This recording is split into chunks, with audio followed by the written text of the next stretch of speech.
Let us now continue our workshop with the next presentation by our distinguished speaker, Dr. Marcus Griffin. Dr. Marcus Griffin is a second-generation anthropologist and formerly Associate Professor of Sociology and Anthropology at Stephen Newport University in Virginia, USA. He also taught at the Old Dominion University at the University of Hawaii, Illinois, and New Hampshire. Dr. Griffin has numerous publications in research journals, popular magazines, and many technical reports as an applied anthropologist. Most recently, Dr. Griffin provides executive training in strategic planning and design and leads myESLproofreader.com, an English editing and research advisory service to English as a second language scholars. He joined us today as a member of the editorial board of Botanical Journals to talk about how to successfully create a journal article on our dissertation material. Dr. Griffin will be talking about how to turn your dissertation into a journal article. Please welcome Dr. Griffin. Thank you so much for coming here. It's amazing. We've exceeded the capacity of our room, and I don't take that lightly or your time lightly. So thank you so much for coming and hearing what we have to say. Before we start talking about how to create a journal article, I want to give a few words of thanks. The morning session you heard from a number of people, and as a student, or even as a junior faculty person, we don't often even know the people who are doing lots of work behind us to make our own scholarship possible.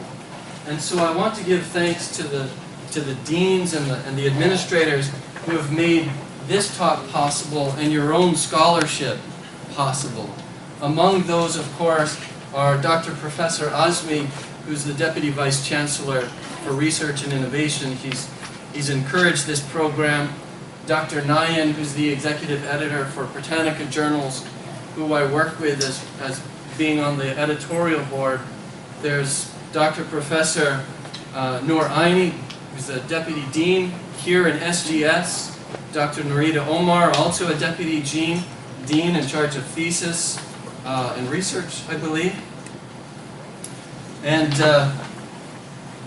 these people spend their days going through meetings, making decisions, allocating money so that you can do your work as young scholars and to eventually publish.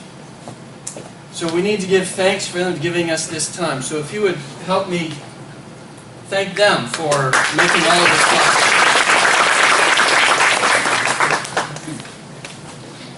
This is what our agenda will be for the next 2 hours. So I hope the chairs are comfortable. If you just make yourself comfortable. So we'll be talking here for about 2 hours, and then we get to have a free lunch, which is pretty wonderful. Our task and purpose.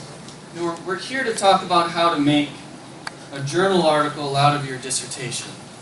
And how many of you have at least 100 pages of your dissertation kind of, sort of written? Okay. Goodly number. Excellent. If you are like I was, I deposited my dissertation in May of 1996, and the last thing I wanted to do was look at my dissertation again. I was so tired of it. I would look at the words and words. I think it's time for coffee. You're so familiar with the material that it's hard to keep getting at it. So when we think about making a journal article out of that material, if you are like I was, you have this sort of heavy feeling, almost like a flu feeling in your stomach, like, how am I going to do this? Well, hopefully I'll give you some strategies, and then in the afternoon workshop session, we'll actually do some of it, some of the hands-on trying to create material for your journal article. But the purpose, why are we doing this? And in the morning session, we were talking about Britannica journals and key performance indicators and Do I put my supervisory committee names on my article? Why are we doing this? Why do I have to publish in order to graduate? So we have to ask ourselves, why are we doing this? And one of the comments was about ethics and doing good work. Remember your students, your junior scholars. So we have to think of, why would the university do this to me? It's bad enough that I have to do this dissertation. Why would they do this to me? 2 publications? So we look at learning outcomes. And the main reason, I would argue, that universities either require or encourage students to publish is to help them in their development as scholars. That's the real purpose. And in order to do that, it requires you to go back to that material that you don't want to look at anymore. You're tired of the dissertation material. You have to go back to it and think of, what's something new I can really say? How can I say what I've been saying for 150, 200 pages? How can I say something worthwhile in 15 pages, 6,000 words, depending on which journal you're going to submit to? 8,000, 5,000, if you're lucky 3,000. What can you say? So it requires you to really think through your material. And that's the learning objective, to get you to think through the material and condense it down to something that's very succinct, something in 20 pages that used to be 200. And that takes real effort. But once you do that, it gets easier the second time, and easier the third time, because you begin to be familiar with the strategies of thinking. So that's your real purpose for the task of creating a journal article out of your dissertation. Now, as we go through these slides in the next couple hours, these are the kinds of things we'll look at. The first one is what you don't want to do. You don't want to engage in bad writing. And as all of you, everybody's done literature reviews, right? Too many. There's so much bad writing. What were they saying? I don't understand. There's so much bad academic writing out there, even by very senior scholars. So we're going to talk a little bit about bad writing so that you can avoid it. Because if you're not some rock star faculty person, everybody's like, oh, you're so-and-so, oh, you're... If you're not that person, you have a much harder time getting away with bad writing. So as a junior scholar trying to get published, you want to avoid that. Then we'll talk about what a publishable manuscript requires. We'll talk a lot about clarity. You'll see I'll keep coming back to this idea of clarity, which a gentleman in the earlier session had brought up, novelty and clarity as being a real important factor. First things first, then we're going to talk about concept mapping. We'll do a bit of it, and you'll see that that's going to be a very significant strategy for us in making sense of your material in order to create a journal article. Then we'll go through your journal article section by section. Then we're going to talk about getting the words right. How, now that once you have a draft, many writers, eminent writers, say that the real writing begins in the editing. So once you have your draft, hopefully after we've gone through the concept mapping and chosen material, it's all in the editing. So how do we get the words right so that you can achieve that idea of clarity? So that's our map for the next couple of hours. I hope you'll like the ride. If not, at least you'll have a lunch waiting for you at the end. So when's Dr. Marcus going to stop? When's he going to stop, please?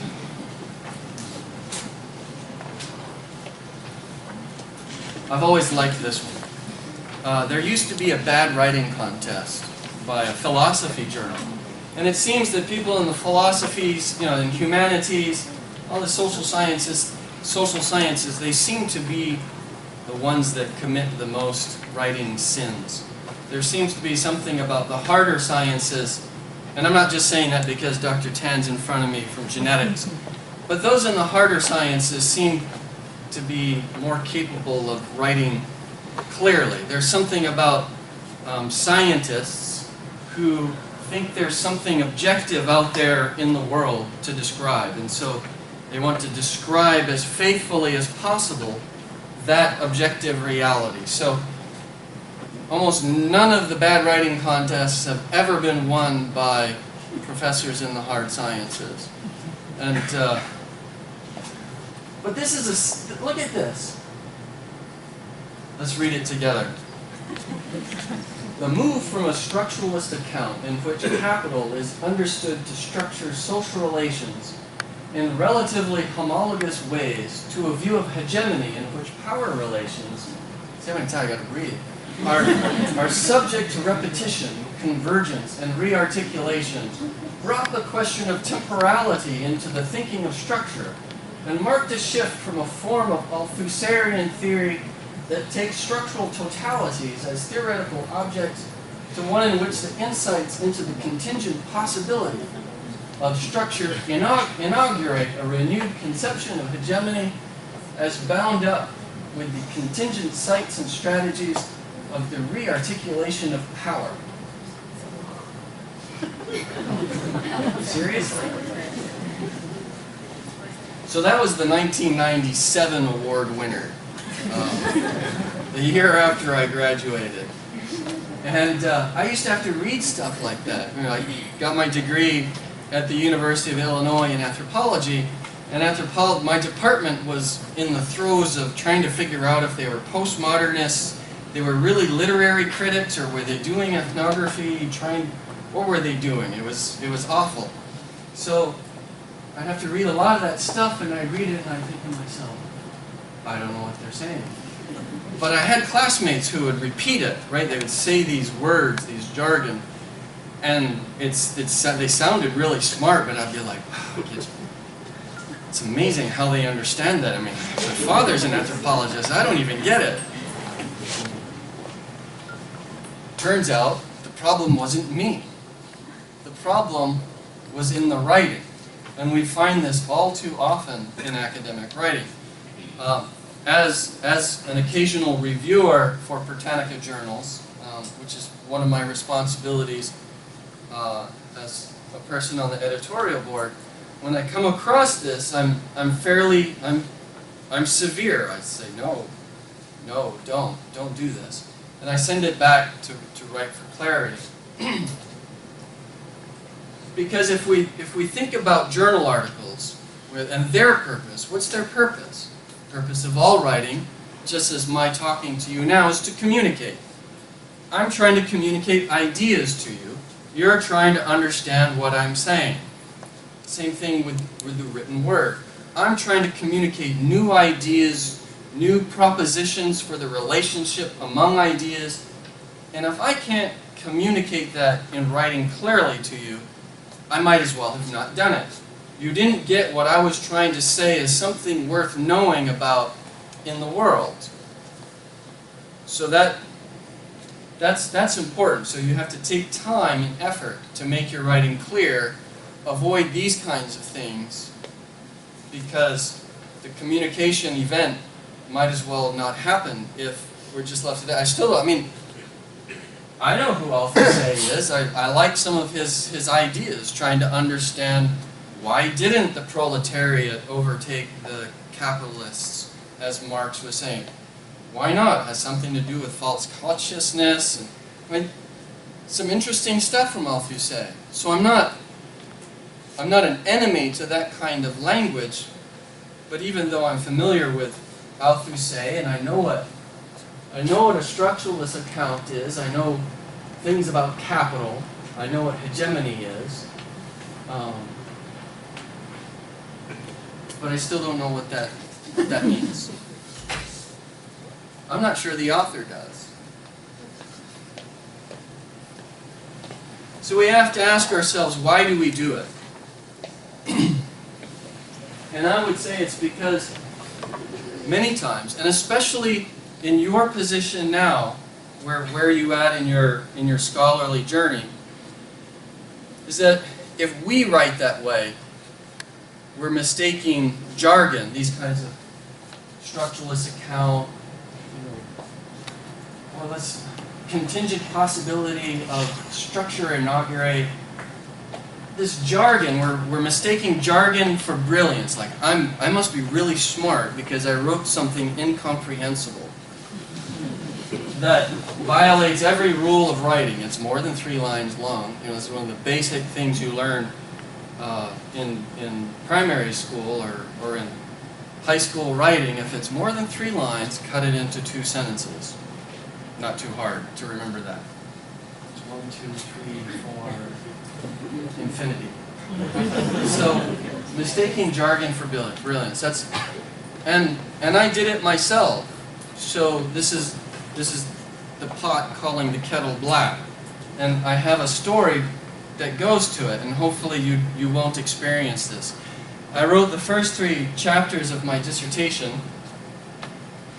This was in 1995, in the fall. I was teaching a 3/4 load as a graduate teaching assistant.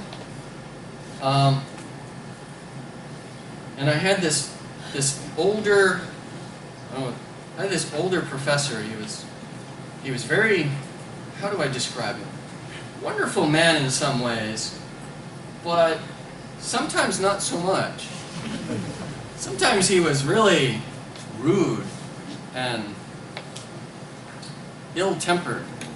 So you never knew what you were getting. But he had a heart of gold, however. So I'm proud of myself. I've written the introduction. I've written a lit review. And I'm into the first chapter of my analysis, what I'm trying to get at. Feeling very, very good. Walk in there. I've known him now for, 4 years. So we know each other. I'm allowed to call him Chris. Instead of, Dr. Lehman or Professor, or feel like at attention. Like when I first arrived, I'm like, Dr. Lehman, I'm Marcus. So it's not that anymore. We know each other. We've had classes together. Oh, he's the only one that ever gave me a B. So there you go. For theory, of all things. He gave me a B in theory. Still haven't forgiven him.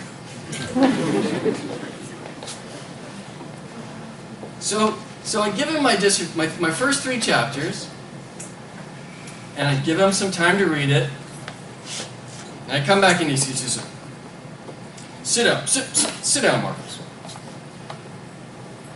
What language is this written in? I'm like, oh, this is not starting out the way I hoped. It's, English? Yeah, because I couldn't tell. I'm like, seriously?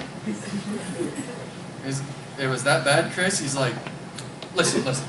You have great ideas. You always sort of like, you hear psychologists are like, give the good thing first before you punch them. Right? I really liked your ideas. It's really great. You're doing a great job here, but you're fired. So I'm like, it's like you have really good ideas, but I can't get to them because your writing is so bad. Where'd you learn to write like this? Write in English. And I'm like, face must have been red. I'm like, okay. He's like, listen, the cat sat on the mat. And he's doing this with his hand too, these really long fingers. The cat sat on the mat. Can you write like that? Yes. Good. Go do it.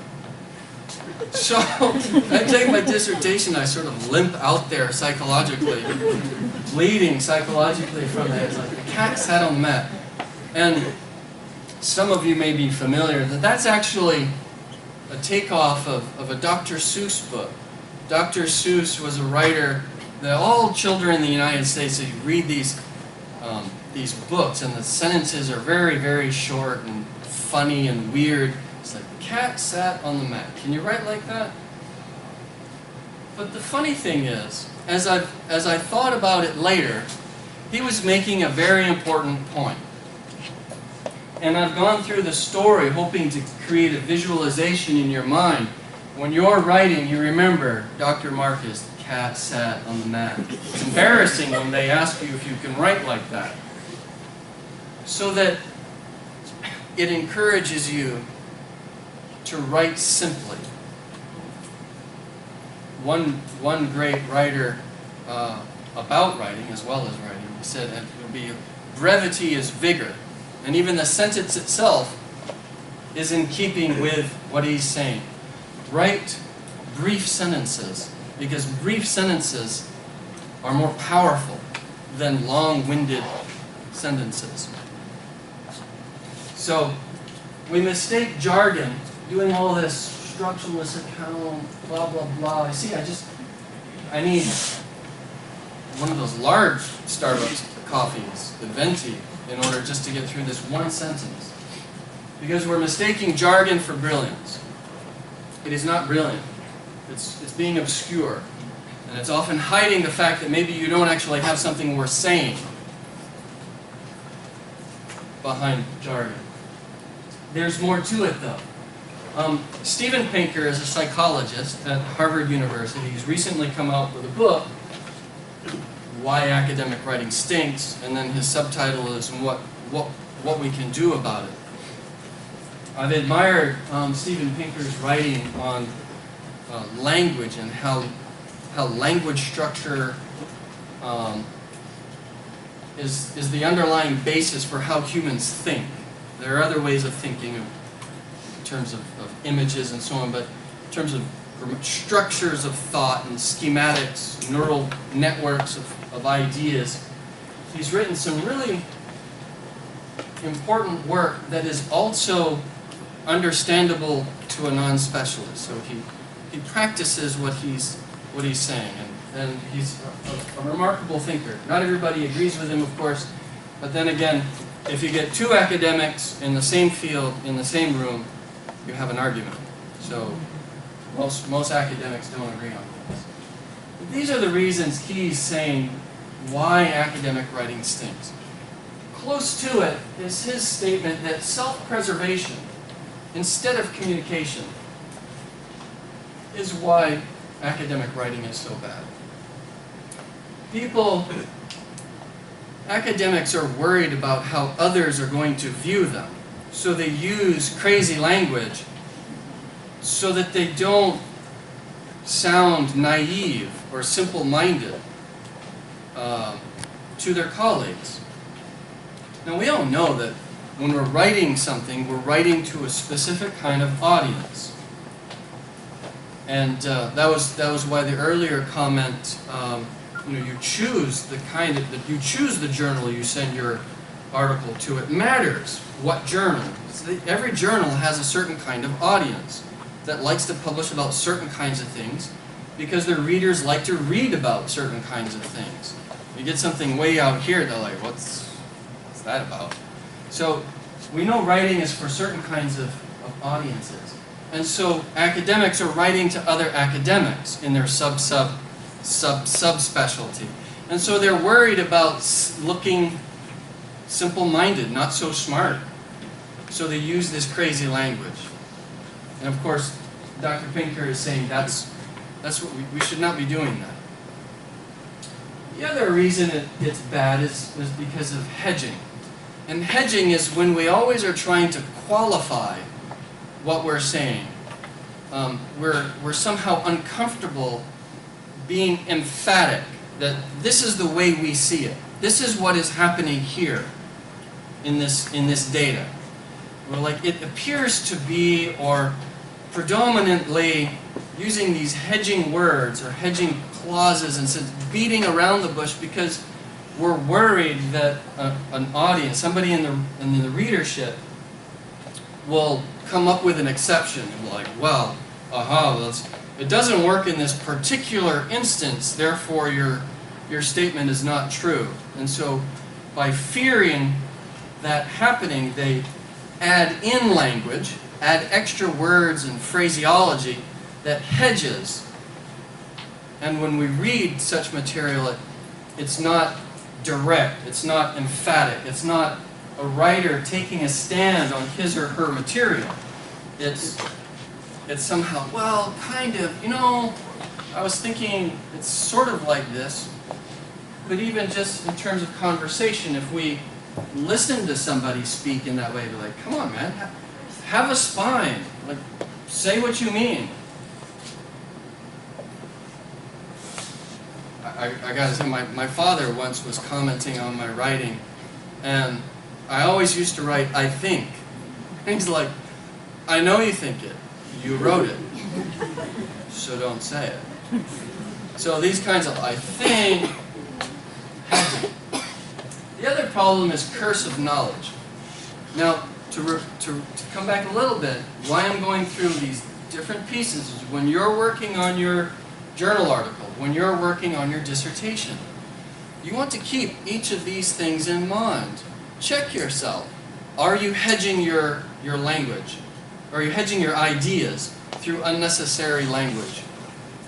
Are you worried about looking not so smart to the journal editor, reviewer, your supervisor, and then using lots of gobbledygook, you know, mumbo jumbo, just jargon words, which just confuse. So you want to check yourself.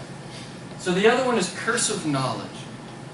And the cursive knowledge is that many times we have, especially when we're so full of our specialty, you know, our minds, we think so much. Maybe you're walking down the street, going to get a taxi, and your mind is about your area of scholarship. And that's sort of the nutty professor. You're like, hey, professor, why don't you come out of the rain? Because you're like, oh, I wonder, EMV equals MC squared. Is that really the speed of light? So cursive knowledge is we have a hard time realizing that other people don't know what we take for granted. Because we're so familiar with some of the material, we're like, well, every educated person who's going to be reading what I'm writing surely knows that. When I say Althusserian, surely they know all about Althusser and ideological state apparatus and repressive state apparatus. Doesn't everybody know about that?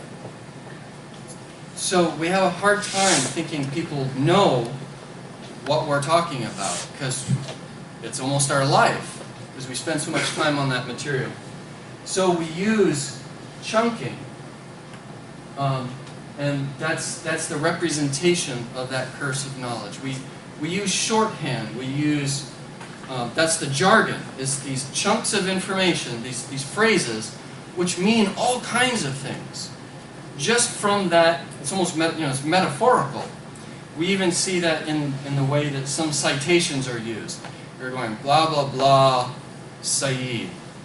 You're like, so somebody who's interested in post-colonial studies will immediately, okay, Said, and what was the year?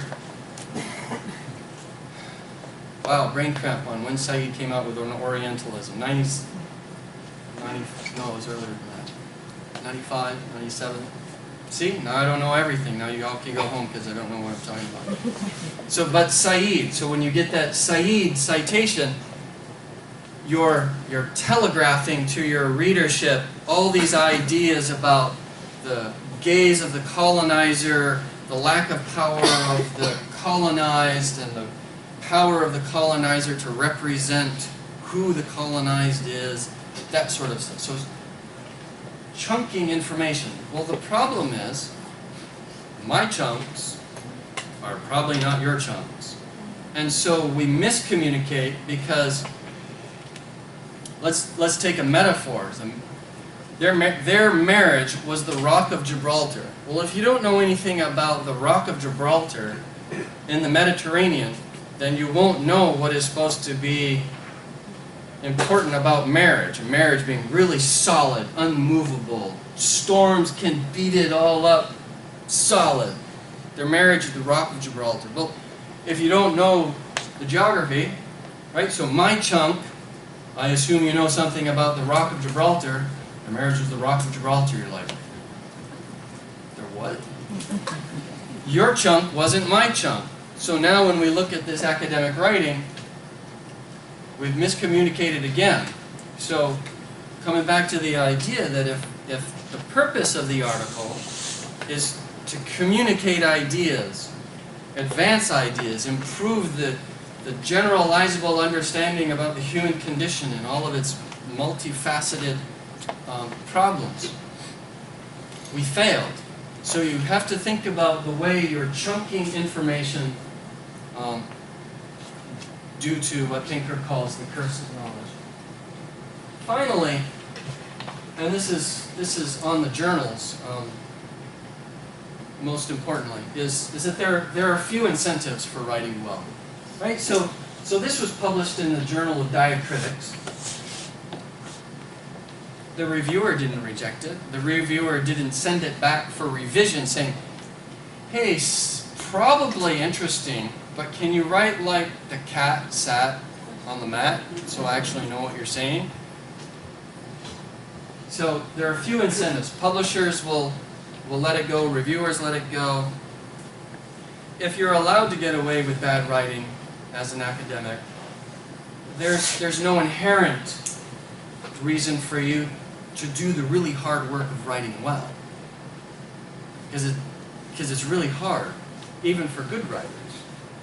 Hemingway was famous for writing numerous revisions to even just a single paragraph.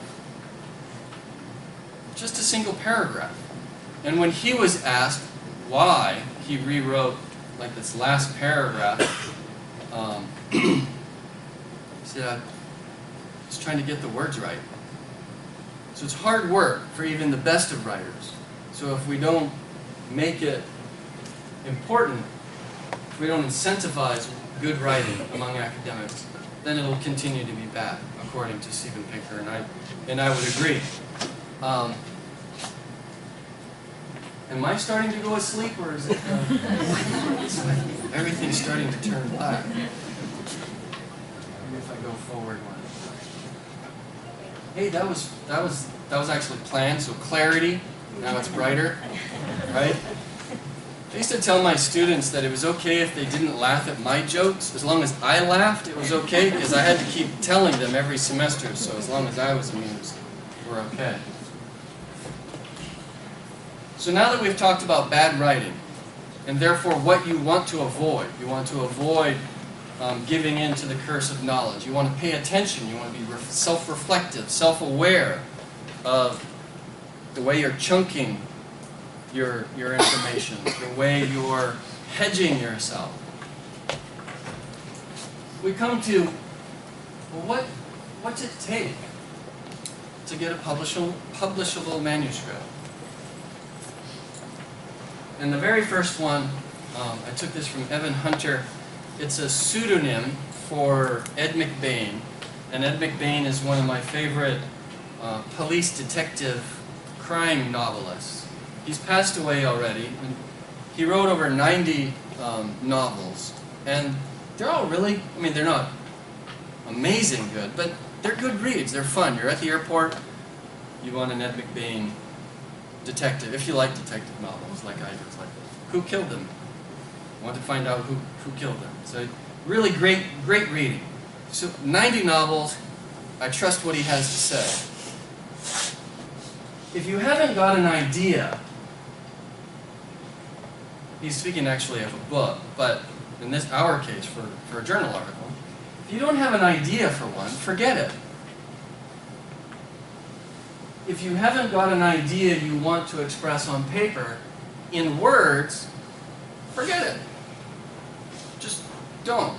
It's not going to happen. You're not going to succeed. You've got to have an idea. And you've got to have an idea that you want to express in words on paper.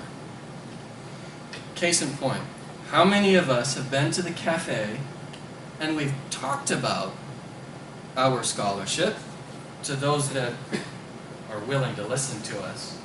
Sometimes we have to buy them coffee in order for them to listen to us. Right? So we can go to the cafe and blah, blah, blah, blah, blah, blah, blah, blah, blah, blah, blah, about your scholarship, and you're walking like, wow, that was really great. Well, it's not on paper. It's not in words on paper. Therein lies the difference. You've got to want to sit down and put it on paper. And if you don't really want to do that,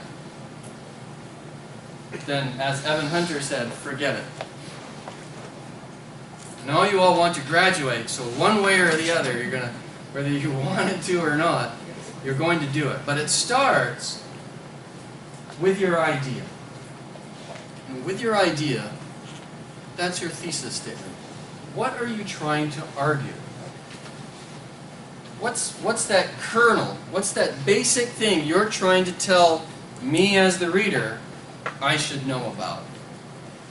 And that I should care. So you have this idea and you're somewhat passionate about it, or at least you're making yourself feel passionate about it, even if you're not truly passionate about it.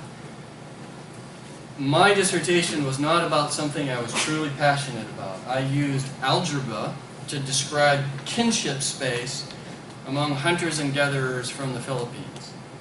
I had lived with hunters and gatherers in the Philippines. It took me 2 years to get through algebra in high school. Not a good combination. But my professor had come up with that algebra, and so I had to use his algebra to describe kinship space. I did it. 7 months I wrote the dissertation, 310 words, just by sitting down and getting her done. So some people might care. Remember I said about audience, my dissertation, that audience was my supervisor. Your dissertation's audience is your supervisor, primarily, and your supervisory committee. So you're talking to them, not the world at large. Have an idea why anybody should care. My supervisor was thrilled that I was using kinship algebra.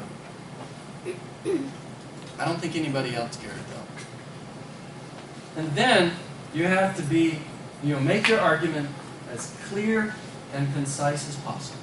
Brevity is vigor. You have your mirror in the bathroom. You gotta write that in lipstick or some kind of marker. Brevity is vigor. And you see it every morning. It'll be a nice reminder to not write in obtuse language. So everything's about clarity. And if you can write a clear argument that some people will care about, probably you're going to get published. It's as simple as that. I mean, Confucius said, life is simple. Humans that like to make it difficult. It's simple. How do you publish a manuscript in a journal article such as Britannica? Make it clear. Have an idea that some people will care about and make it clear. And you're free. You get to graduate. Okay. That said, what part of your dissertation? And how should you organize it? Now, some of you are from the sciences and you're doing experimental work.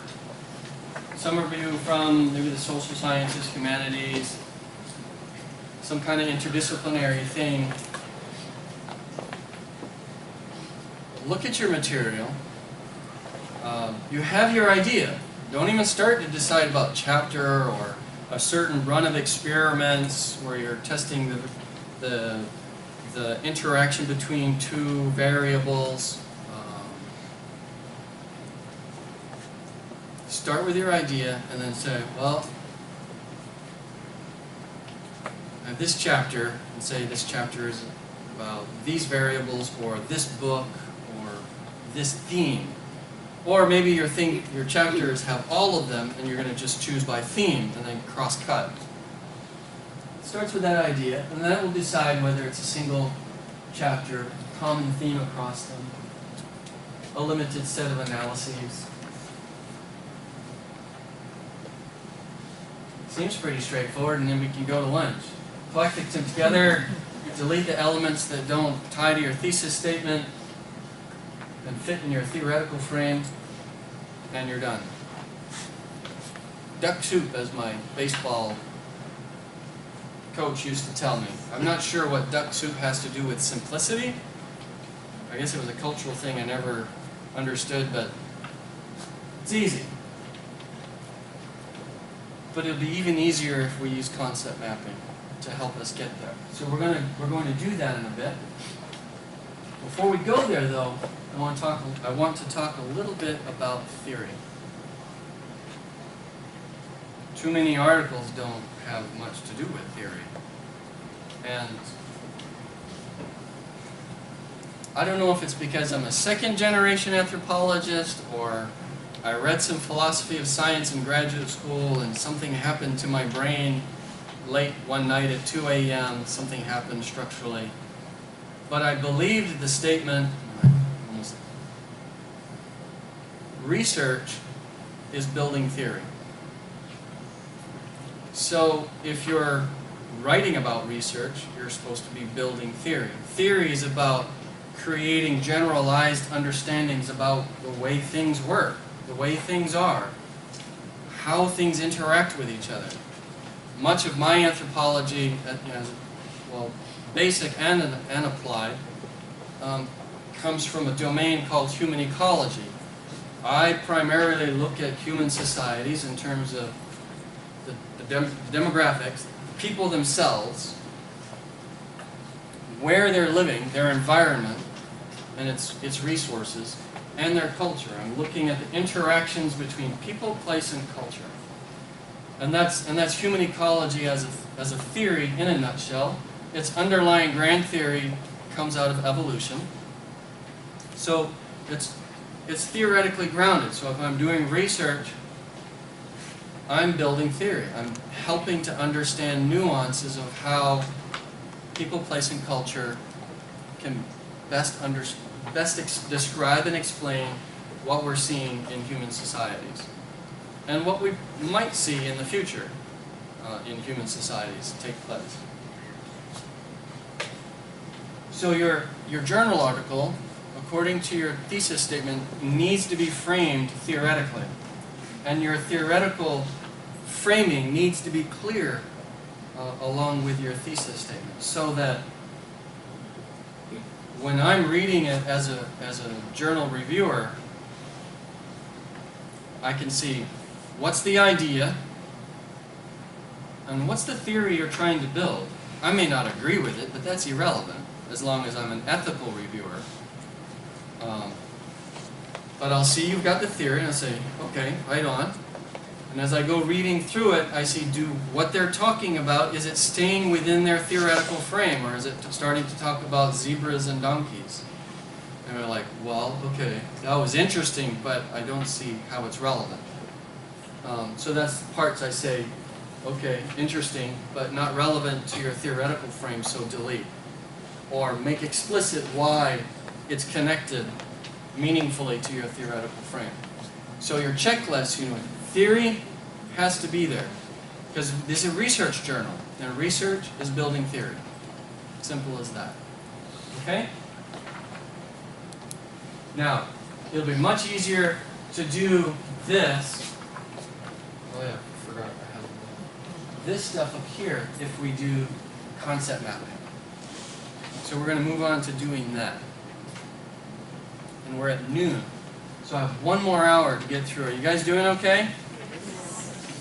You don't need to get up and stretch. If it starts to get painful, you can get up and stretch. It won't bother me.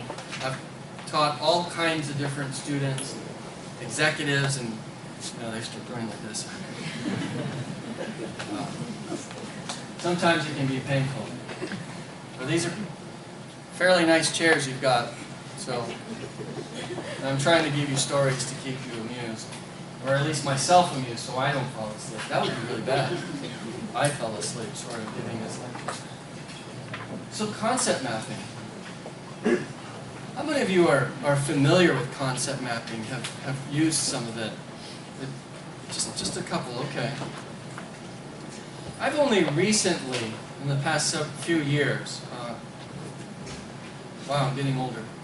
It's actually about 10 years now. I started using concept mapping about 10 years ago at the university, helping my students to overcome their inability to think that they had something to say. And one of the big reasons is that, I always had that dreaded term paper, that paper you have to give at the end of the semester, right? Remember that one? Some of you still have classes you're taking? I hated those. And I said, well, you're outlining it, right? And they're like, it's a waste of time. I'm like, what do you mean outlining is a waste of time? How do you know what you're trying to do if you don't outline it? I was like, I don't know, Dr. Griffin. I start writing, and then when I get to your page requirement, I stop. I was like, there must be a better way. So I started doing some reading in educational psychology and pedagogy, sort of the study of how you teach. And some literature was really coming out about concept mapping. And basically, it's the idea that, and then I'm going to need this board, so bring it over to the middle.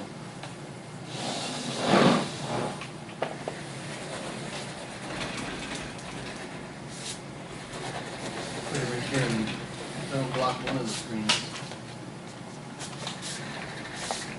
Right, so and maybe you did this with your dissertation and all your papers. It's the linear outline, right? Where you've got this, and then you've got a couple sub-bullets. Maybe it looks like your table of contents, right? You got big point A, and that's a linear thing, right? But when you're trying to organize your ideas from this mass of information, just trying to think linearly, because it has this idea that there's a natural hierarchy between big A and little a. And so now you're struggling to figure out, well, does this go first, or is this a subset of this other idea?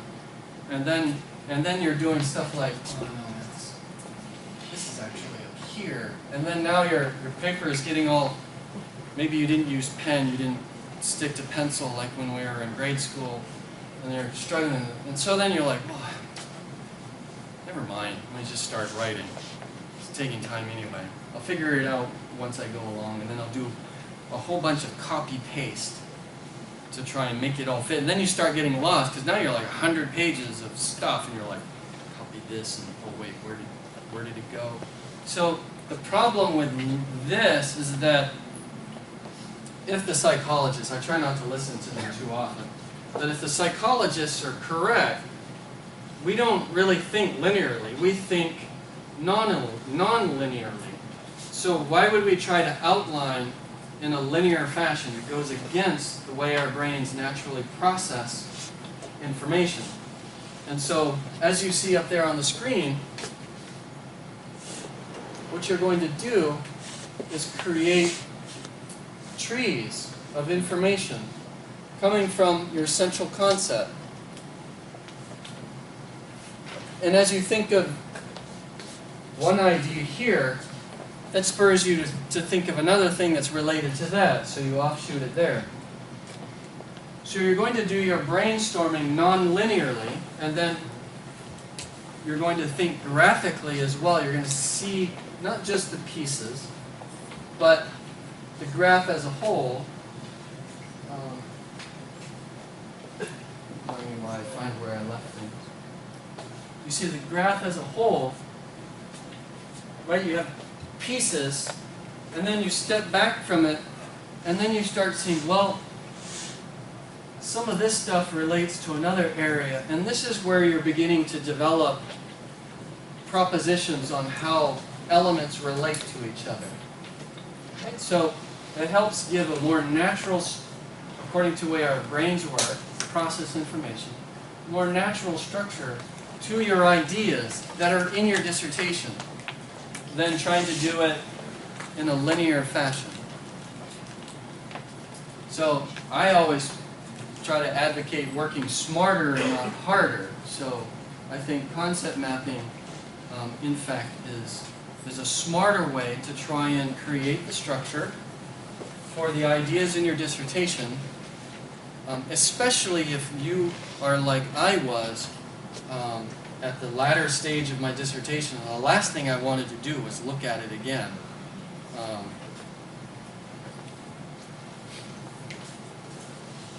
One thing you should keep in mind, there's an attitude about learning and the way people acquire information that is behind concept mapping. And it takes what's called a constructivist or assimilationist idea to learning. And basically that means that when people encounter new information, we actually learn it, we put it into long-term memory by relating it to things we already know. I mean, we already know stuff, so we encounter new information, and we're going to see where it fits with other stuff we already know. And that is this nonlinear structuring. So we match it up, and so that's the neural networks that build out. So that's all we're trying to do here, is take advantage of the way we actually learn new material and assimilate it as adults. I'm going to take a step back and make a connection to the bad writing and this issue of chunking. Again, these researchers argue that getting things into long-term memory has to take place through interaction with short-term memory. Short-term memory lasts about 7 seconds. If you haven't somehow interacted with the pieces of information within 7 seconds, you forget it. Here's an example. You meet somebody at a party, at the department, they tell you their name, and you start talking about this and that. 8 seconds, 10 seconds later, you're like, what was their name? You're like, what's their name? So that's your short-term memory expiring because you didn't somehow make use of it. Of course, the strategy then is to say, oh, your name's Ahmed. That's great. Were you named after your father? Right? You're trying to interact with the information and link it to ideas of fatherhood, or maybe they're named for their grandfather, whatever the case, because they're going to tell you something.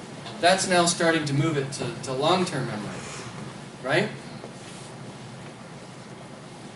So what we end up doing with the bad writing, so we're taking all kinds of ideas, now we're reading it, and we have this chunking, these pieces of information.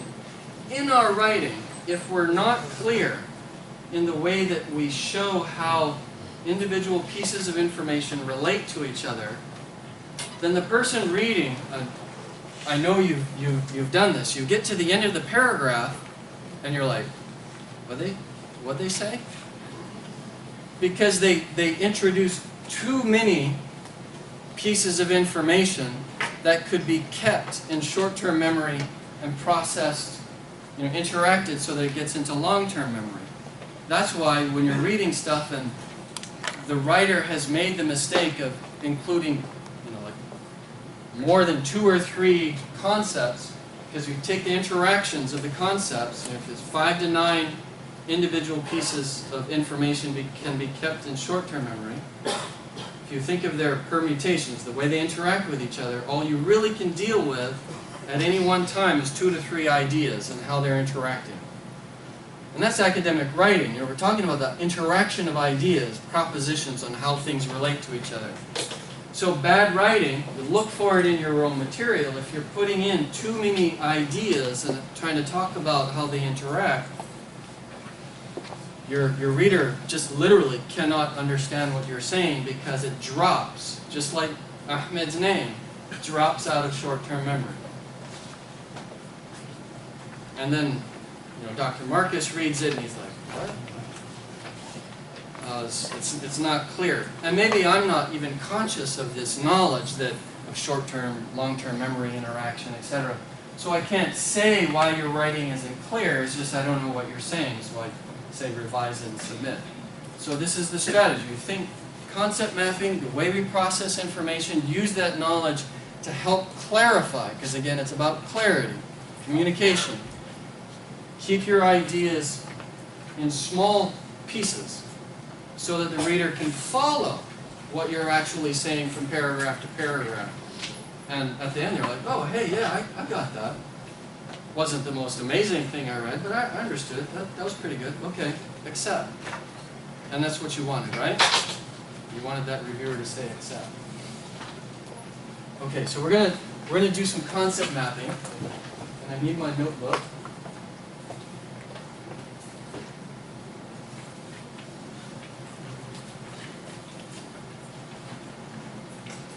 Because there's too many pieces of information for me to keep in my memory.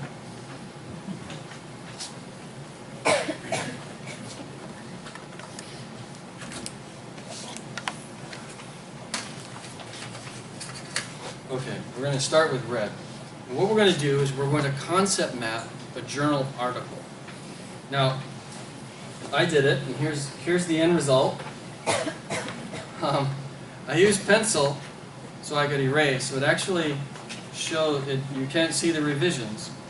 But what we're going to do, and it's not the way a journal article is structured, but it's mine, so it's pretty good. We'll see what Dr. Tan has to say. More experience. I found out that Dr. Tan was studying at the University of Hawaii in graduate school when I was real little, being a little terrorist on my skateboard at the University of Hawaii campus. So it really is a small world. I used to go around campus on my skateboard as a little boy. This was still safe to do that stuff at that time. We didn't even know we were there at the same time. So he knows more about what goes into an article because he's been at the job longer than I have. Okay, so we'll start. The idea of a concept map is you start with your central idea. And our central idea is an article. It's going to be a little bit challenging to draw it out here, but we'll make the best of it. So, what did I say was your first thing on this a few slides ago? What's the first thing? And Evan Hunter said, you have to have an idea, right? And that idea is captured by your thesis statement. So the first thing that comes to my mind when I think of a journal article is a thesis statement.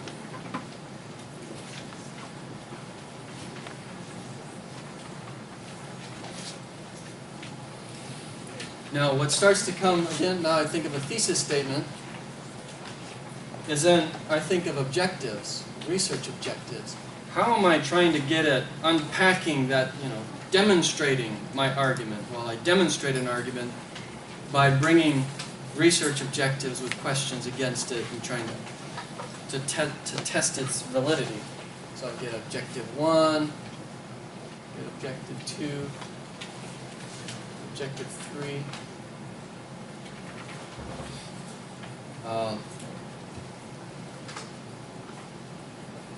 We know that there's a lit review.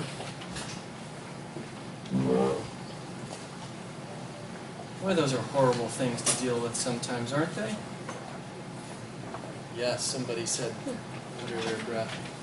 So, in trying to do the lit review, a lit review has a structure to it itself also, right? So and when I say it has a structure to it, I mean that there's community of scholars, there's assemblages, groupings of information that seem to take place in the literature. You see people citing each other or using the same jargon or same kinds of ideas, right? They're trying to get at the same thing. So you see them as a community. So I call this grouping of ideas an assemblage. You could use another word for it, but it's just a grouping of ideas that seem to have some relationship with each other.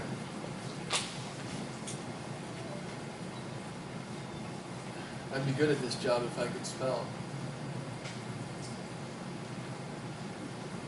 Assemblage 1, assemblage 2, say assemblage 3. Right, in each of these assemblages, we'll have their There are individual concepts that sort of represent the grouping. C1.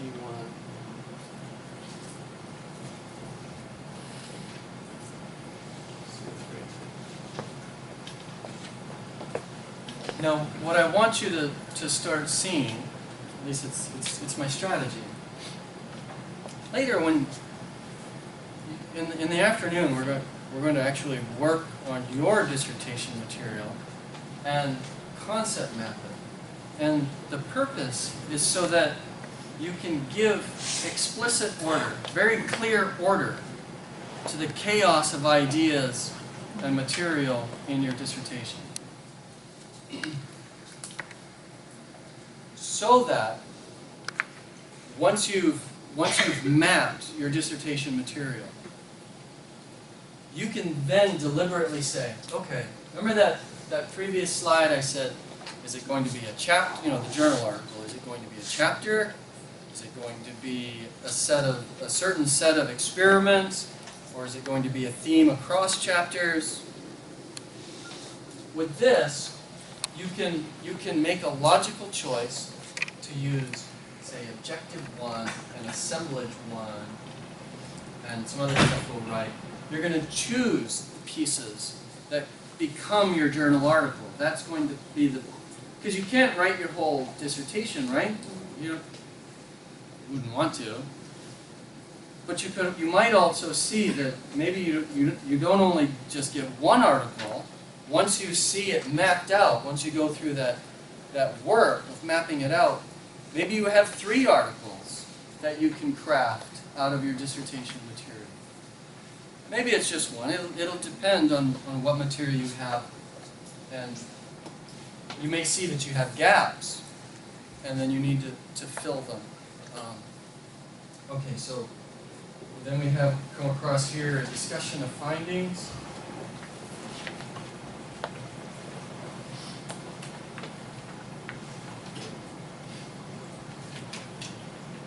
Coming across here, alternative. Arguments. And then maybe off of there you say why mine is better.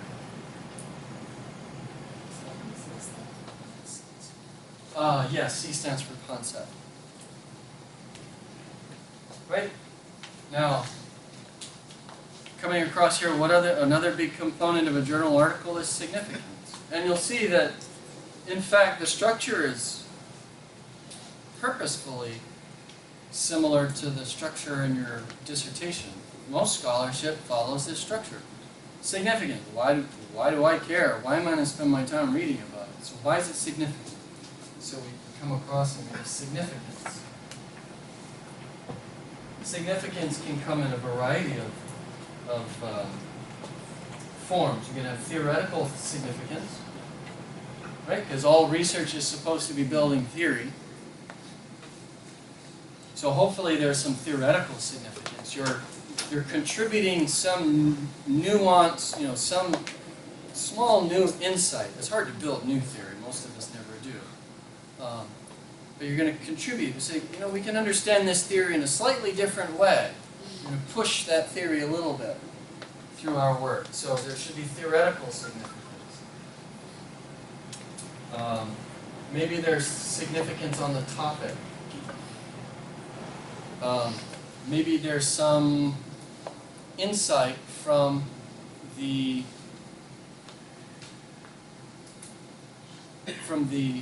enzyme splicing of DNA that is important for other molecular biologists or organic chemists to know. So maybe there's something about the topic that's significant. And then contribution to existing scholarship. Right now you'll see that there's, as we step back, we see that there's connections there. right? For the lit review. As I said, we build the individual elements of the concept map, we step back from it, and then we begin to see relationships among elements that we can make. And they're for yours to make, because it's your creativity, your scholarship. So you make those connections.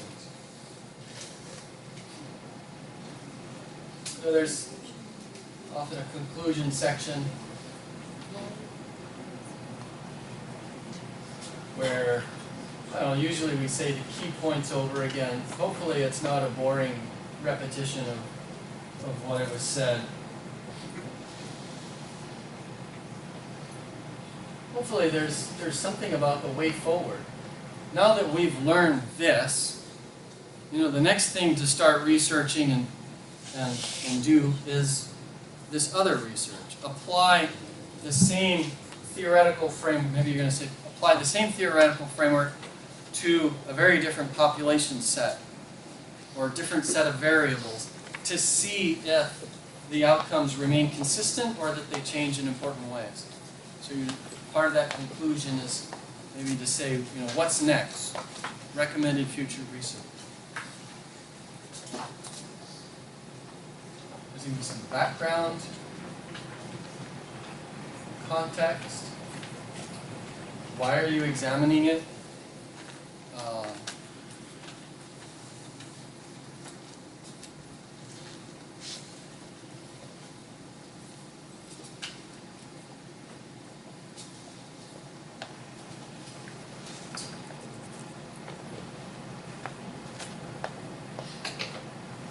Talk about your theory, your method of analysis,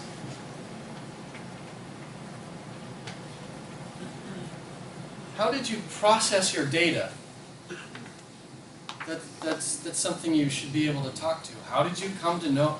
How did you make sense of the data? There should be some process, some deliberate way in which you engage that content systematically.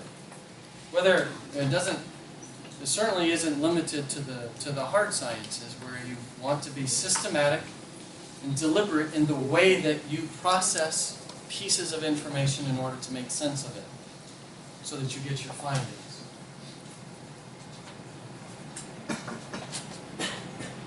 Maybe you make a tie here for method of analysis with data to your research objectives. So, what you didn't see here were the things that I erased and redrew on my notebook while sitting over at Starbucks drinking coffee. Because that's my favorite thing to do, is to drink coffee and make stuff up in my notebook. That was one of those that I think's for you. So, the important thing for you to know is that when you're making your concept map, it's expected to change things. As you are interacting with your content, as you're thinking of your ideas on the map, you'll begin to say, oh man, no, I think this one falls under this other material. Or if I took longer, I'd be like, well, where does data really fall in this map? Does it really come out of method of analysis? I know that, of course, data is certainly related to method of analysis. But is that the best location in the concept for data, or do I need to place it somewhere else? This is the work of the concept mapping. There's no exact way you're doing it. Remember I said the practice of concept mapping is following an assimilationist way of thinking, this neural networks. You're making your connections as you go, and as you see what you have, you make revisions and alternative ways of thinking about it. So you redraw it. And you redraw it until you're comfortable with it, that you think, this is the best way to represent the central idea. Does that make sense? Okay, so, and then to reiterate, the purpose of it, in terms of creating your journal article, is that you have some hard times ahead of you. All right. Good writing is hard. There's no way around that. Writing a good dissertation, writing a publishable journal article is hard. It's simple. Where I said Confucius said life is simple, and humans like to make it hard. It's actually simple, but simple is not meaning easy. It's hard, but it is fairly simple. So what you need to do is go look at your dissertation, and instead of article,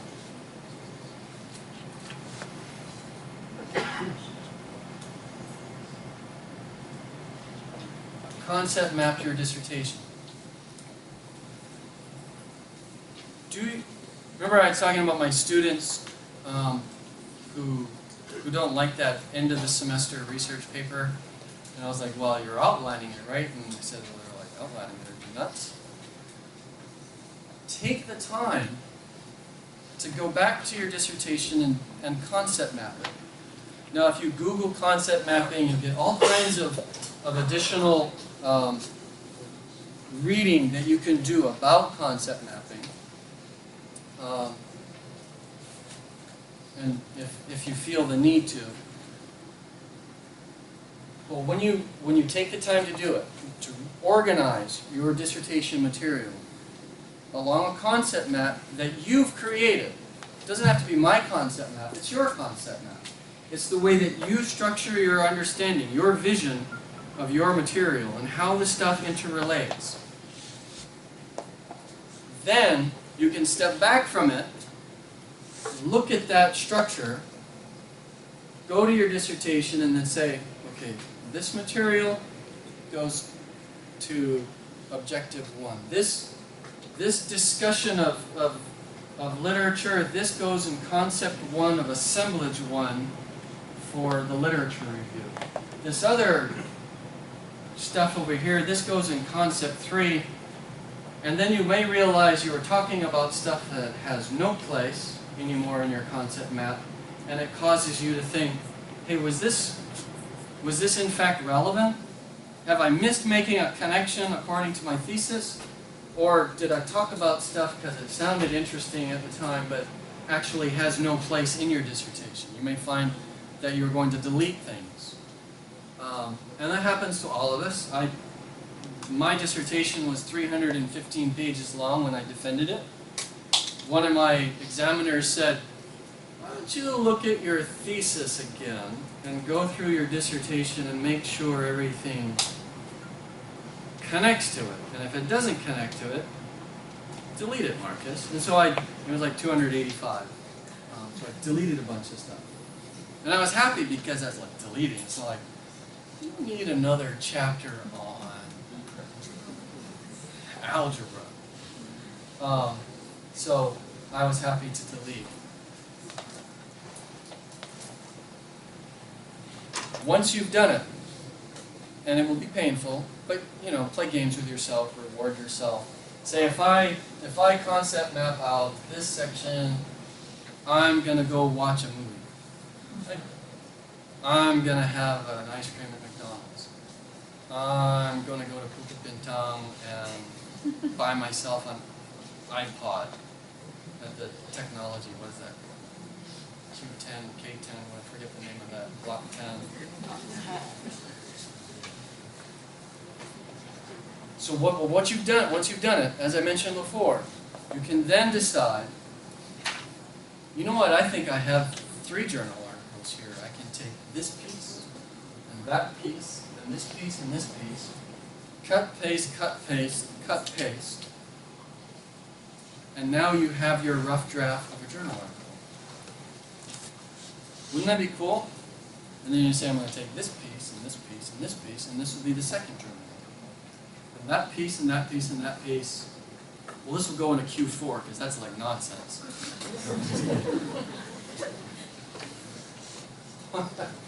Only my mother's going to read it.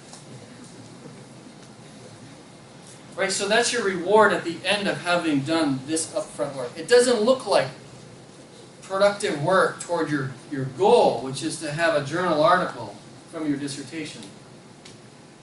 But it will create the basis for for doing it, and doing it in a very deliberate way. And deliberate helps you to be clear. You know why you have the elements going in there instead of like copy, well, I'll get this paragraph too. No, I'll take the next one too. And then paste. And then you're like, what? Right, it's really a struggle. It feels like you're trying to swim in honey or something. It's just, I'm not sure how that idea came to my mind just now. So we're going to do that. And then that gives you the basis for your... I jumped ahead of myself. So we did that. We made a concept article, concept map of the journal article.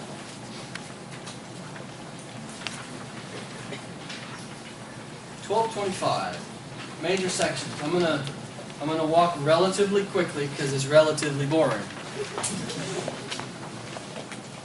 And if you're like this kid here, Mr. Osborne, may I be excused? My brain is full.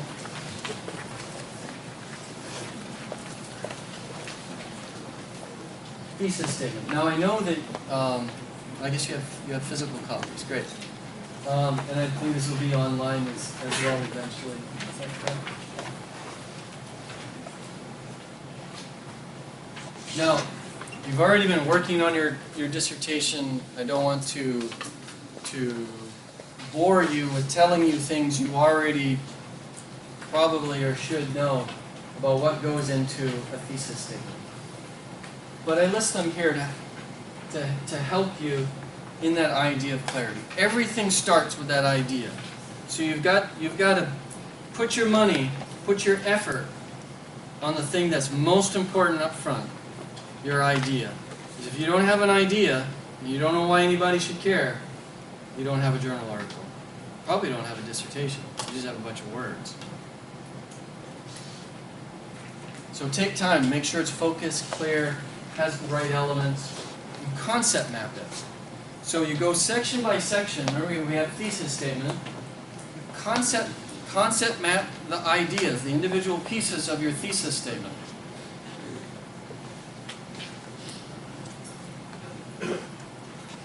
Now, as a related aside, as a writing strategy,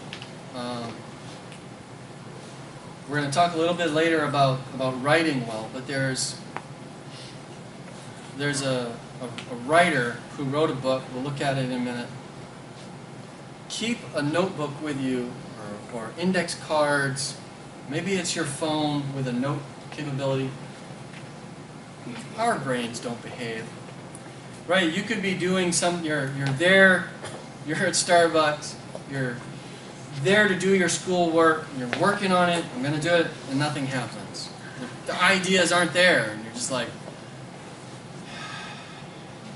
wasted time, could be in Puka Pintang. And then, you're showering, and suddenly you have this idea. Well, it's hard to keep a notepad in the shower, I admit. But it makes it always keep something with you to write on, to capture that idea. Because our brains don't behave. Just ideas will pop out, write it down, because if you don't write it down, 7 seconds later, you've probably forgotten. And this strategy is what really worked in writing my dissertation. Remember I said 315 pages in 7 months. Teaching 3/4 time as a graduate teaching assistant. For a supervisor who wasn't the most pleasant or consistent person in personality. Never mind the other personalities who had their own issues. One of whom was the major professor for whom I was the GTA. So I always had to be like really nice with him because I'm teaching all his classes. But I wrote that many, and that was just what was in the dissertation. There was other stuff that never made it in there. And I did that in 7 months because I always kept that piece of paper. I wrote 7 a.m. to 9 a.m. every morning in my office, and I started teaching at 9:30. But that strategy literally is what wrote wrote this. So keep pages with you. Keep something with you. Write it down, because you'll lose it. And your productivity will skyrocket. I mentioned theory earlier. You're trying to extend knowledge, frames the argument, provides you foundation for significance, right? Because if research is about building theory, significance should have something about theory. So it's the foundation for your significance. Concept map that. Literature review. This I think bogs people down the most, takes some of the most time, is going through the literature review. But I argue the next journal article or book that you read, if you take the approach of concept mapping the ideas in the book, or even people that are being referenced, you will quickly make sense out of that article. It can be a very effective strategy. And then when you have those concept maps, right, because before we're taking just maybe side notes, but put it in a structure, a nonlinear structure. You then can use those concept maps to create your overarching concept map for the literature review. So it all adds up. They're not this work over here and this work over here, and now you're super busy and unpleasant to your family. No, it's all overlapping because you're being systematic.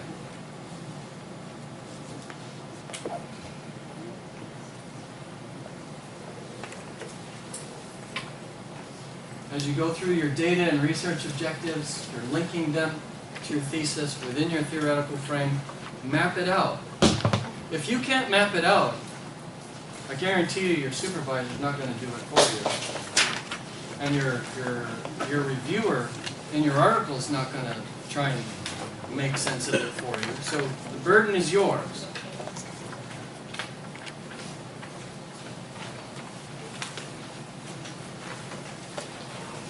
Okay, you link your significance to the thesis statement. Well, a primary question, and it's not a hard one. Why should we care? You should be able to articulate that easily about your research. I'm studying such and this. Okay, why? And so you should be able to say, this is why it's important to understand this. Once you've mapped all of those things out, as I've said, and now you've done your copy and pasting deliberately according to your concept mapping. Maybe you've got 3, 4 articles, or you've found your gaps in your material that you need to create content for and fill in. Now you've got your rough draft, and writing begins at editing. So everything is getting you to that rough draft. And that's usually what my students were turning into me. They're like, well, Doc, when I get to your page limit, I just stop. And here you go. And I'm like, oh, that's awful. That's awful material. So it's about getting the words right. And you don't need to be like Alan and pull out a bigger brain to get the words right. You just work systematically. Put a structure to it. Be a little bit disciplined. Life is simple. Not necessarily easy. So now we're going to talk about, in the last 25 minutes that we have, because I really know that when there's free food, it's really bad for a speaker to go overtime. But I'm really glad that you didn't know that usually I tell my students in the very first class, so if we have class again, then you'll know. If I'm not there after the first 10 minutes, you are free to leave without. And I was like 12 minutes late, so I'm glad you didn't know of that, because then I would be talking to myself here. But I don't want to take us past 1 o'clock and be in front of lunch. So now we have to get the words right. We've got our draft. We've even got 3 drafts of different articles, because we've done the upfront work, the hard work of mapping things out. We're clear. We have it in our mind now. We can envision all of our research, the objectives, thesis. We know how it I bet you your Viva is easy because you've created the whole vision for it through your concept map. You just walk in there and tell them your concept map, and they're like, wow, you really know your material. You didn't just pay somebody to do it for you. After all, you really know that. That's really awesome. Okay, so now we're going to get the words right. The hard part. John Trimble is probably he wrote a book, Writing with Style, Conversations on the Art of Writing. I had this in an advanced expository writing class when I was a senior in my undergraduate education. And I don't know how I got an A in the class. I think the teacher was being charitable. I really thought I got a B, but I was very happy to get an A. But this man's book, he has a 4th edition out. There may be an earlier version. They're all good in the library. But it's well worth having. This guy's book changed the way I think about writing. It's changed the way I do writing. That whole paper thing. He has in his book said, you know, you have a 8 by 10, the A4 piece of paper. So yeah, this is before computers everywhere. And how we'd look at it and you get writer's block because you're looking at this big empty piece of paper and you're thinking you have to fill it with words. He says, well, just cut it in half or quarter and only put one idea on that page. You're not allowed to put more than one idea and maybe some of its supporting content on that on that smaller piece of paper. So now psychologically it's not as daunting, it's not as frightening to look at a big blank piece of paper because you got a small one. And you know I can only put one idea, so how hard is that? I don't have to think of other stuff to fill the page. And you'd be amazed at how much intellectual content you can come up with by doing that strategy that he has in this book. So that's a preview to why I have him as our first expert on writing well. It's a very powerful book, and I recommend that you read it. And the idea, you have to start with you have to have an idea. You've got to have your thesis. Now we're talking about being a writer. And a novice writer, a writer who's just beginning, thinks of herself. I'm writing for myself. No, you're not writing for yourself.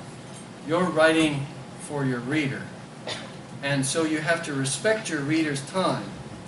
You have to do the work yourself so that your message is as clear as possible. You don't want to. It's like, I know what I said. Well, that's writing for yourself. The veteran writer thinks of her reader. You'll see some common things coming up from what we've already talked about. He said, avoid writing mumbo jumbo. That's that jargon we spoke of at the beginning of our conversation. Of mistaking jargon for brilliance. Mumbo jumbo is just complicated language, and you're like, what? What is he meaning? Avoid it. If you see it, either rephrase it in a clear way or delete it, because it doesn't add to the writing. Because a single reading is all I owe you. When I'm reviewing your journal article, or if I'm on your dissertation committee, I'm only going to read it once. If it's not worth your time to write it clearly such that I understand what you're trying to tell me in one reading, it's not worth my time to try and figure out what you were trying to say. It's a harsh truth, but it's my time's valuable too. If you can't take the time to make it clear to me in one reading, I don't owe you more than that. And you might lose me halfway. Or after the first paragraph. Use shorter words and shorter sentences. Remember, brevity is vigor. That didn't come from John. Actually, I should mention that this past summer, I actually wrote him an email. I looked him up on the internet, and I just I don't know why I had the feeling to do so, but I was feeling grateful. I was rereading his book, and and I was feeling grateful for, you know, how it had affected my professional life. And so I wrote him and told him all this stuff. Turns out he's a wonderful man. He wrote me back, and so we correspond now and then by email. So I encourage you to do the same thing. If there's some professor or something that really made a difference, send them an email. You'd be surprised at how human we can be. Not only does he have great ideas and wrote a great book, he's a really nice guy. So use shorter words and shorter sentences. Not surprising, his number one instruction is start with a well-defined thesis or proposition. He's not talking about academic writing itself. He's just talking about writing in general. A clear plan of attack. Have a clear plan. Well, now you have one. I mean, if you want to do the linear outlining, whatever works best for you is what you should do. So I'm not saying you must do this, but have a clear plan of attack. Be systematic about the way you're doing your writing. Solid evidence. Prove each of your points supporting your overall thesis. If you assert something, support it. Have some sort of evidence. That's that relationship between argument and data.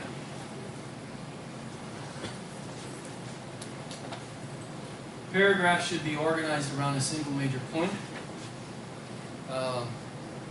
All too often, I get chapters or journal articles that are sent to my ESL proofreader, and the person is talking about one thing, and then suddenly they're talking about something else in the same paragraph. So that has to be broken out. Keep your paragraphs organized around a single major point.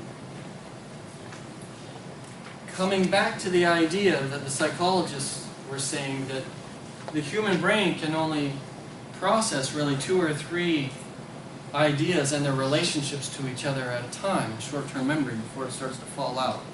That processing is what helps it get to long-term. So keeping your organized under a single major point helps the reader to remember, literally, cognitively remember what you were talking about. If you've got more than one major point, you run the risk of him beginning to forget, or her to forget what you were saying. And then bridging sentences. These are the linking sentences between paragraphs. So you've heard of these abrupt changes between paragraphs. Pay attention to the ways in which your paragraphs flow together using different clauses.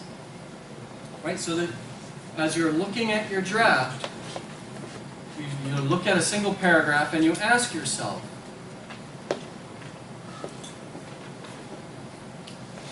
is there a single major idea in this paragraph? Or have I mixed in 2 or 3? Separate them out. This is the work of editing, moving things away, creating new paragraphs over major ideas that you've lumped together into a single paragraph. Looking at literally the paragraph breaks. Is there a natural flow, or do you need to create a clause at the beginning of the next one or at the end of the last paragraph such that the reader is linked along, just brought along? And if not, write it. The second book that you need to have in your library is E.B. White and Strunk's Elements of Style.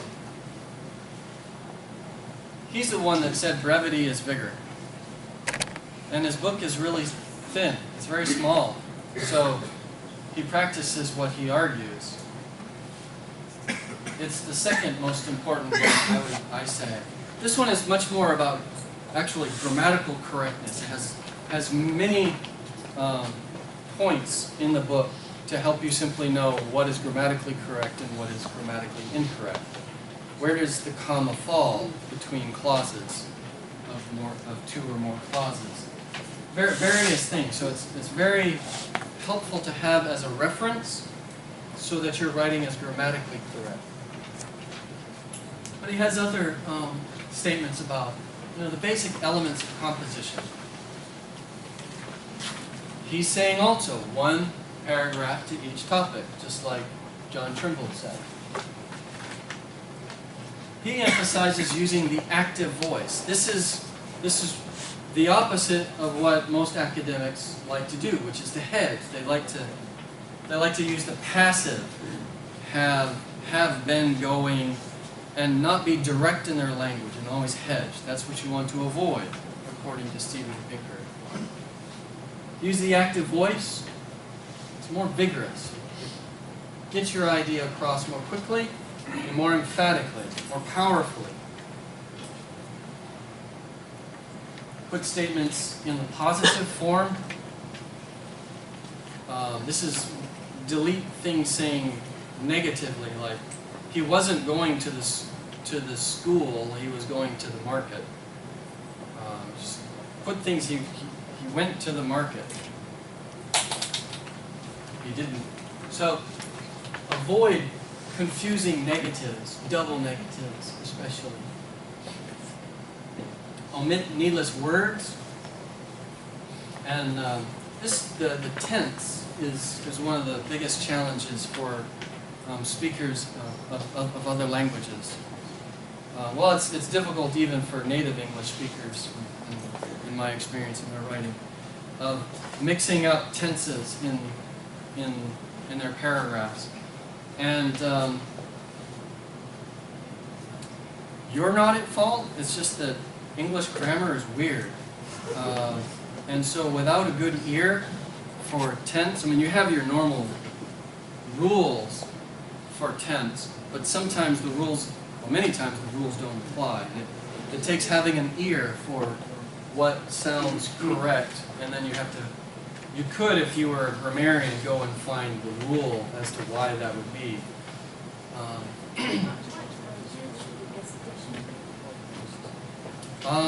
Really, that would depend. Usually, I would say in the past tense, if you're talking about things that were studied, when I come across stuff, it's often material is spoken of in the future tense because it's taken maybe from proposal material, and this is what they're going to be studying, and then they've forgotten to say that, well, actually they already did it now, and so now it's all in the past. It could be in the current tense. It just, some of it will depend on what it is you're trying to say. There's no strict, the tendency is more in the past. The final one is William Zinzer's on writing well.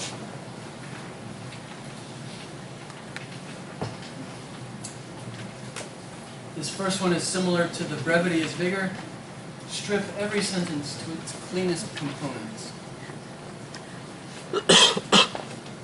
Omit needless words, is what Strunk and White was saying.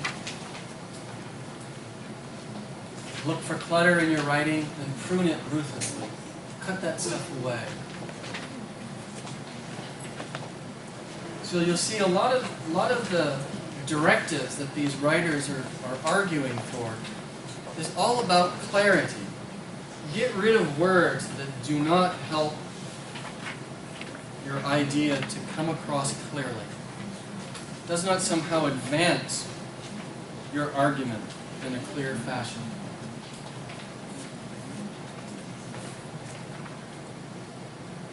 This one here about you should always collect more material than you will use.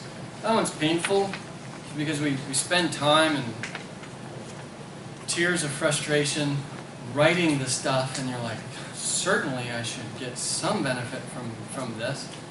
But in fact, less is more. So it's addition by subtraction. Have more material, use only some of it, so that your idea comes across clearly and concisely.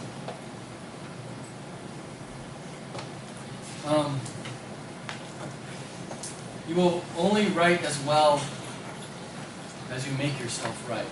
Only you can write clearly. This is your task. So you have to take a personal commitment to doing the hard work, and it is hard work. There's simply no special formula. There's no gimmick. There's no special diet program. Take a pill and it's easier. It's hard work writing well, and you'll only write as well as you make yourself write well.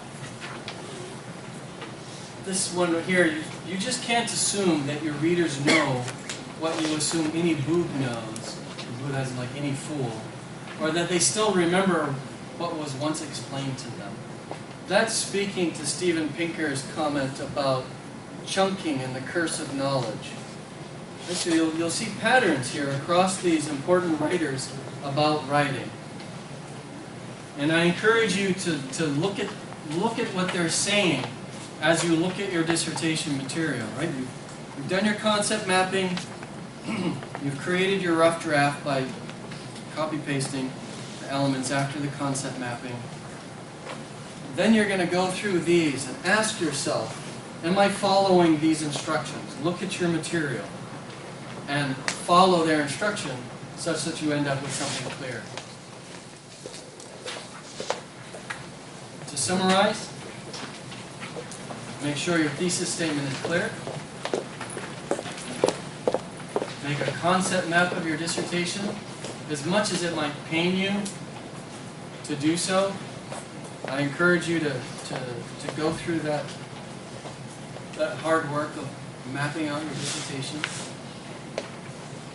Make a concept map for each of your sections.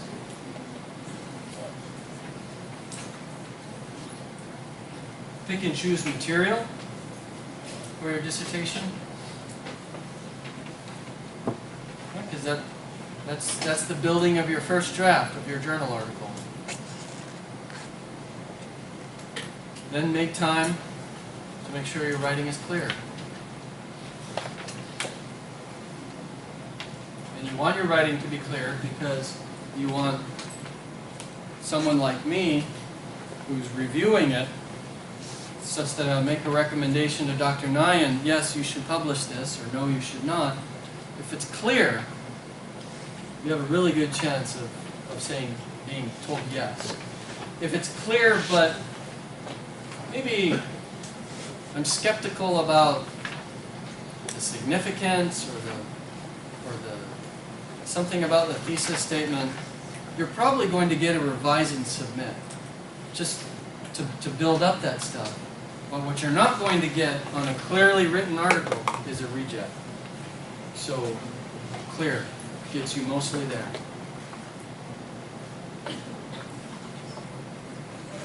Use a support group. Writing among academics is difficult.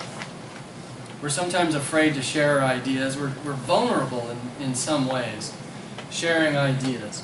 I actually encourage you to find people in other disciplines than your own and work to create a working group, right? Because if you have a plant scientist in your working group and you're an English lit, if the plant scientist can understand what you're saying, and then you can understand her writing, right? Because it's a writing group, you're exchanging writing with each other, then you have a great audience to help you be clear about what you're trying to say. You get away from the problem of the curse of knowledge and chunking and the use of jargon. Create a writing working group, support group, that is interdisciplinary. And then you also don't have much risk of sharing some idea that then some classmate in your own faculty is going to steal. Because not everybody is ethical. It can be a savage environment, academics. Right, so create a working group. And those are hard to maintain, these kinds of things. But they really are beneficial. And then finally, Dr. Tan had mentioned it, in terms of, if your writing isn't exactly right in terms of the English, at the very end, not up front because you're lazy and you don't really want to do the work and you're just tired and can't I just pay you to do it? At the very end, after you've given it your best, it's the best I can do, as far as I can take it, there's every reason to send it to a professional. Get editing assistance for your very final draft. They're on your side. You're paying them to make you look as best as you can. They have no vested interest in anything else. So get professional help to do your final editing, to give you some feedback. A good editing service will not simply correct your English for tense or whatever else that might be wrong with it, but will also point out where things are not clear, because it's academic writing, so you want to use a service that understands academic language, argumentation, and they can point out where they're not going to change it for you, but they'll say, you know, this part isn't quite right, or it's not clear what you're really trying to do in objective 2, and then you can come back to that. So you get professional help. I guarantee you that Steven Pinker, John Trimble, Strunk and White, Zinsser, all had professional editing on their books and everything they wrote at the very end. They sure did. So why wouldn't you at the end? Okay? Now I got 2 minutes. So that was pretty good timing, and my voice is mostly gone, so that's good. It's always good to stop when your voice is almost gone. I hope this has been helpful for you. The information will be uploaded, I believe, online, and so you can refer to it again.